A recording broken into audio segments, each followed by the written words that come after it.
Hi, I'm Hitesh Patel and I work for Lensha International, who are presenting these series of videos. I work as a lead architect, a consultant and a senior coach. In these series of videos we're presenting ITIL version 4, or as we know it now as ITIL 4, as you will know by watching these series of videos. In these series of videos we'll be talking about a lot of the questions that you might want answers to. Some of these key questions might be: what does ITIL 4 mean to the organization? Why the series of changes? And what does this mean in an era of digital transformation?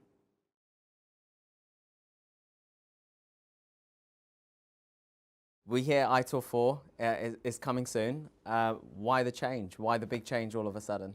Well, ITIL's always been about reflecting what best practices around the world in service management. The last significant update to the ITIL v3 set was in 2016. And even since then, there have been several changes that we've seen in the industry. And I think time is right for an update to reflect what is modern best practice. Perfect. And so with the individuals that are currently on their journey, in terms of myself working as a trainer and consultant, with the training side, we get a lot of students that are probably asking questions now, a bit excited about, hey, we hear new versions coming soon. What does this kind of mean for us who are starting their journey or halfway through their current journey? Sure. Should they panic, or actually should they be quite confident that this will actually benefit them moving forward? They should be quite confident that this will benefit them moving forward.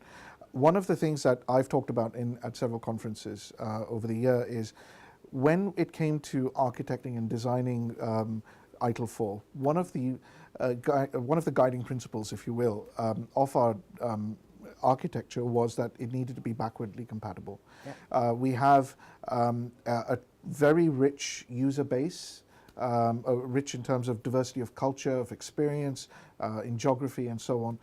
We can't leave them behind. Mm-hmm. But equally, we need to be able to point the way forward. And that's one of the sort of guiding principles that we applied when we were designing ITIL 4. Now, in terms of the certifications, AXELOS has recently announced the new certification scheme, and new learners will be following that path.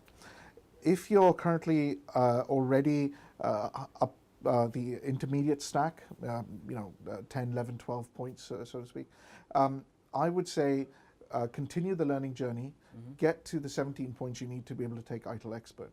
And I say that for two reasons.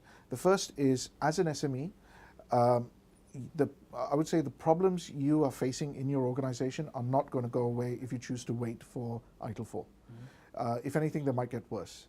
So you need to be able to take this training to acquire the skills to help you solve these problems.